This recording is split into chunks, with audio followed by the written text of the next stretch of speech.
Hello everyone. So today we're going to be talking about format, your paper format, and also a little bit about the works cited. We'll be doing another video to expand on the works cited soon. So first, notice English is spelled wrong here, so that seems like something I should fix before we begin. So this week in your learning materials, there's a document called Works Cited Sample. It's also a format sample. So when you're formatting your paper, please have that sample available, and you'll want to copy it. One thing to note is we'll need to put page numbers on there, and well, actually your version should have a page number. So let's start pretty easy. So the description for everything that we're going to do is right here. Okay, so you could read through that as well. But let's start with your heading. Okay, well actually before your heading, let's change your font to Times New Roman 12-point font. Times New Roman 12-point font. That's what MLA asks for that font. Okay. Now let's check your margins. So your margins need to be 1 inch all the way around on every side. Okay, so for me, I go to Layout, Margins, and 1 inch on each side. Okay, make sure that's clicked because sometimes the default is a little different. If you have a program other than Microsoft Word, you're gonna need to hunt till you find that or consult someone. So once you've done your margins, once you've done your font, what I want you to do is start your heading. So first you put your name, then my name, then English 111 and paper 1, and then the date. Okay, so your name, my name, English 111 paper 1, and the date. Okay, and you would obviously adjust that for a future paper. So then you'll lead right into the title, no spaces or anything in between. And notice there's no spaces or anything in between the title and the body. It all comes one right after another, no extra spaces here. Okay, then you want a creative title. So it could be, well, it should represent your subject in some way. And by creative, I don't mean it has to be funny or anything too elaborate. I just mean not just rape in the Congo, right? It needs to be a little more advanced than that. You could always look at some of the titles of some of your sources to get some ideas on how to create a creative title as well. Actually, one I have here is the Sakura of Madness, Japan's national hip-hop and parallax of excuse me, globalized identity politics. That's probably a little bit much for an intro level paper, but you get the idea, right? It captures the subject and is more than just horrors of rape in Congo, right? Okay, so again, no extra spaces anywhere here. You have a creative title, and then people tend to want to make the title bold or underline. It shouldn't be the case. Keep it plain. No bold, no underline, just straight text. Okay, nothing fancy. Nothing fancy about the title. Okay, so then make sure you're still in the right font, Times New Roman, 12-point font.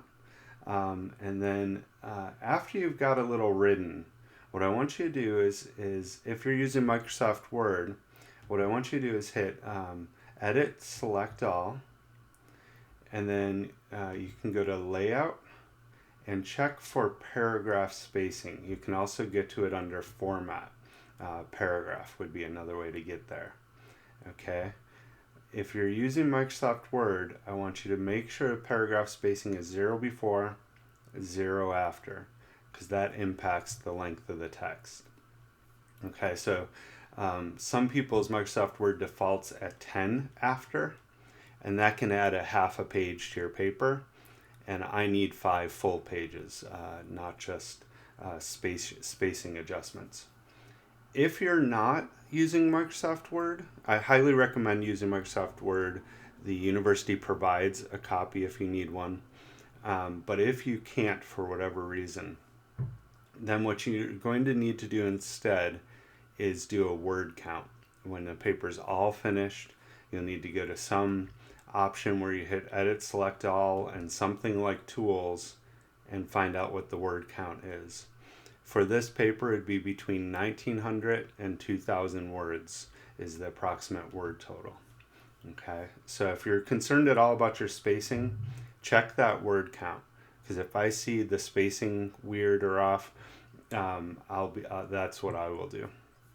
Okay, so and out of all the things that we're going over today that make a big impact on your grade, that is it, because it affects length. And because this paper is short, I need the full 5 pages plus a works cited. Okay, so let's insert the page number. So you go to insert, then let's see, page number, and you can go right there. Now let me just go up to here's where you could do it as well, from the heading up here, and there should be a page number right there. Okay, so insert page number, top of the page, right hand side, hit OK. Then you need to double click inside the header and get right next to that number 1. Okay, what you need to do then is write your last name and a space, then highlight that whole thing and change the font to Times New Roman. Okay, I'm going to do that once more just to make sure everyone got that. And you can always pause and review it just in case not as well. So insert page number, top of the page, on the right, double click into the header, type your last name, then space, highlight that, and change it to Times New Roman. Okay, and then you can click out of the header. Okay, so we have our page number, we have our heading, no extra spaces, the title, nothing special about the being bold or underlined there. We have 12-point Times New Roman font, 1-inch margins all around, and then the paragraph spacing being 0 before, 0 after. If you're having problems with spacing, then your paper needs to be approximately 1900 to 2000 words. Okay. Okay, then when your paper's done, or just one quick note here, just a reminder, every paragraph in your paper should be about a half a double-spaced page. Okay, it can be a little more than that, a little less than that, but if you're getting closer to 2/3, 3/4 of a page, you need to rework that paragraph. Okay, and if you need help with that, let me know. I'm happy to help. So when your paper is all done, you then go to the next new page, type the words works cited, works with an S, center it, and again, nothing special about it. Nothing bold, nothing italics, not anything at all special about it. Okay, what I recommend doing if you're able to do this on your computer is taking this handout that I attached and copying this and then pasting it into your document. Okay, the reason for that is because this will give you a guide on how to do at least academic journals, which is going to be the vast majority of what you're doing. okay? Then after you do your entries, you can erase these sample entries, okay? But if you have this here as you're doing your entries, then you don't have to look anything up. You can just fill in the information. Okay, so for an academic journal, you do the author's name, last name, comma, their first name, like this. And if there's multiple authors, make sure all the authors are there. Then you have the title of the article in quotations. You have the title of the journal in italics. Volume, issue, year, pages, medium of publication. That it should be for almost all your sources should be the database that it came out of. If you're not sure, let me see. I'm forgetting the name of our database. 1 second. Primo. Okay, so you could just put Primo there for medium of publication, right? And I'll put that in here so we remember. Okay. So medium of publication, which for most of this will be database. Your DOI, if you found it, remember you're supposed to look for that on every entry. If not, you'll have to go back, try to re-find your sources, look in the abstract, look on the PDF, and try to find the DOI. Now, it's normal if you have, say, 8 sources, for 1 or 2 not to have a DOI, maybe 3 at most. But the vast majority of your sources should have a DOI. So make sure you go look for those. I want to make sure you get all your format and works cited points. Find those DOIs. And then it will end with the date of access, so the date you access that article. I'm not too worried how accurate this is. Maybe just get the right month. You could put September 1st. Although it's supposed to look like this, okay? So as long as you just estimate the date that you might have accessed that, okay? So this is what it looks like. Last name first, period. The title of the article, in quotes. The title of the journal, in italics. So think this is what's on the outside of the book. This is what's on the article title. Okay, so you have that in italics. Make sure, so this is volume and issue number. Make sure to write it exactly that way. Okay, VOL dot, then the volume, NO dot, and then the number, issue number. Have the year, the pages, the database, the DOI, and if it's one of your entries that doesn't have it, just leave it out. And then the date of access, and it needs to look like that. Okay? So author, title, in quotes, title of journal in italics, volume, issue, year, pages, medium of publication, which will most likely be the database you used, which for most of you it'll be Primo, the DOI if available, and date of access. Okay. Now, so hopefully you guys were keeping your note sheets as I got it to you to do earlier. And so you can go right to your note sheet. And so here's my first source. Here's what I got from the citation generator. I can pull it right over. I can copy and paste it in. And then I can check it against these samples. Okay, so let's first double space that. Your works cited needs to be double spaced. We'll do this indenting in a little bit. Then you check it. We got author's last name here, good. We got the title of the journal in quotes here, good. Here's the title of the academic journal. Oh, it's missing italics. Okay, so add italics. And by the way, this is one of the reasons why we don't just use the citation generator.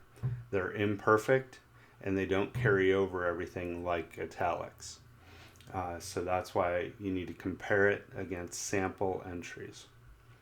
Okay, so title of the academic journal in italics, then the volume number, and it's written the correct way. The issue number, written in the correct way. The year, this has added September. You don't need it, but I wouldn't mark it wrong if it was there. Then the page numbers, we see that here. We see, in this case, it wasn't Primo, it was EBSCOhost. So I got EBSCOhost there, and then I got the DOI. Okay, so what's missing?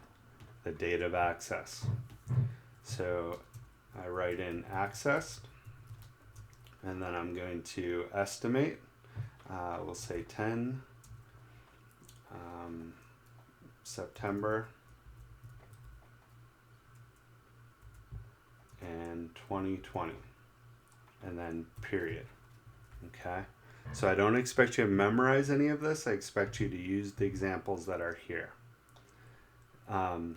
Let's do another example. I'll take it straight from the Primo. So if I go over to Primo and I searched hip hop in Japan as usual. Okay. Don't forget, when you're doing your library research, always hit full text, peer reviewed, and within the last 12 years or so, 10 to 12 years. Okay, so these are the articles that came up. I can hit the cite generator right here. One second, let me get back there. So the citation generator. And it comes up down here. Make sure it's on MLA 8th edition, so click on that.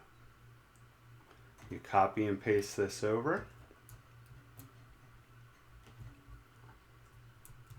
Okay. Sometimes you might have to match destination formatting or keep text only if it pastes over weird. But for now, it looks right here. I'll double space it. We've got the last name. We've got the title. Though, if you read the title, there's something wrong here. The author's name is there, right? If you happen to notice that, eliminate that. That's just an error from the algorithm that creates these citations. Okay, then we got the name of the academic journal. Good. We got the volume, issue number, written in the right way. We've got the year, and we've got page numbers. And that's all we have, okay? So we're missing the database, we're missing the DOI, and we're missing the date of access. So I'll put in Primo, period. Then let's go look for, comma. Then let's go look for the DOI. One place to look for it, the easiest place to look on it, is go to full text available. And then scroll all the way down here. Sometimes it's right here. Okay, if that's the case, copy and paste that over. Hopefully you luck out with most of them and it's there. Copy and paste that over. In this case, I'm going to keep text only so that it doesn't mess up my formatting. Then a period. And then date of access.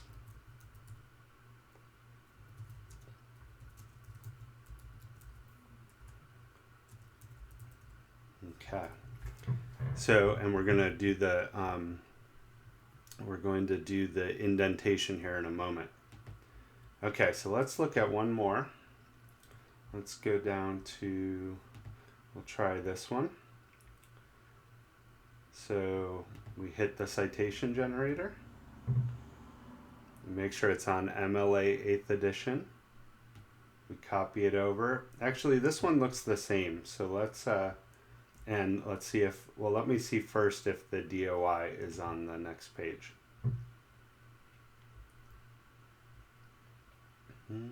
Yes, right here. So again, scroll all the way down, find that DOI, and do what we had just done. Let me see if I can find, I want to find one that has a more clear error in it. I know I found them when I was looking here.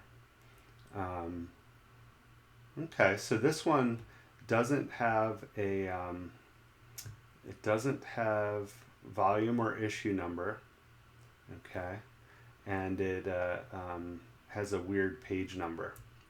So let's copy and paste this over. Make sure it's MLA 8th.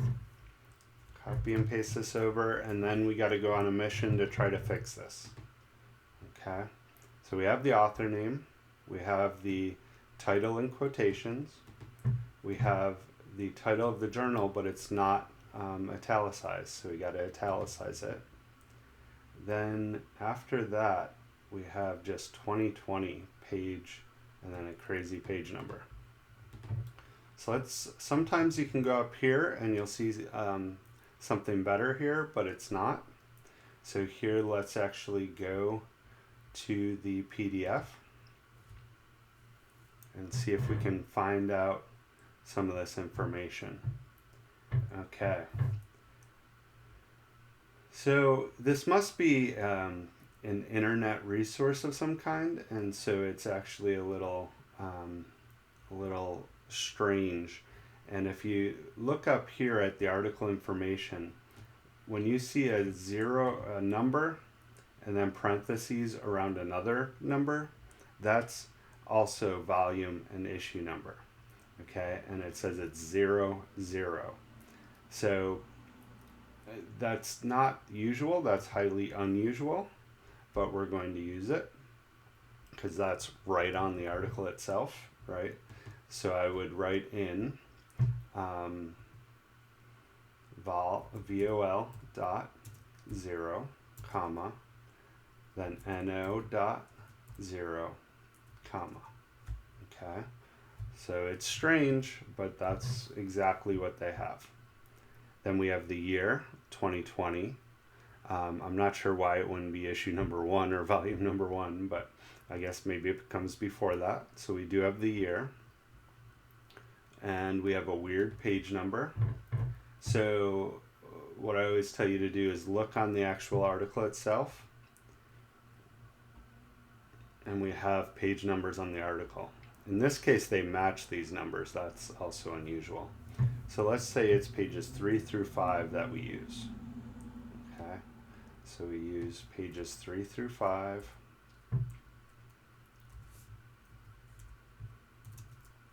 And again, you don't have to remember any of this, just have this handout handy. Or after this course, have Purdue OWL handy. Okay, so we now have the page numbers. Now let's put in the database. Okay, now let's look for that DOI. It's usually at top or bottom of the article. Here it is. Let's see if it'll let me paste it. Maybe not. If not, then I actually do have to transcribe that. Let's see. Let me see if it was in the, let's see. Okay, so I would have to type that in, okay, because it won't let me copy and paste it. Let me give it one more try here. No. Okay, so I'd have to type that in. Just to save us time, I'm going to go 1010. Okay, we got our DOI. And yes, I would actually type that out. I'm just doing that so you don't have to watch me copy that whole thing. Then period, and then date of access.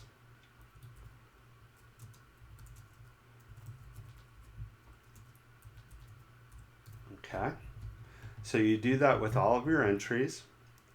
Then your entries have to be in alphabetical order, right? So let's do that.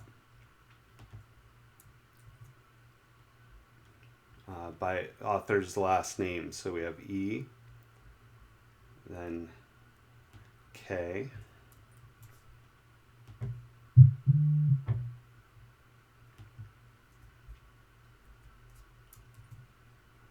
and I accidentally left that one there. Okay. So now we got E, K, M in alphabetical order. Okay, so now what we do is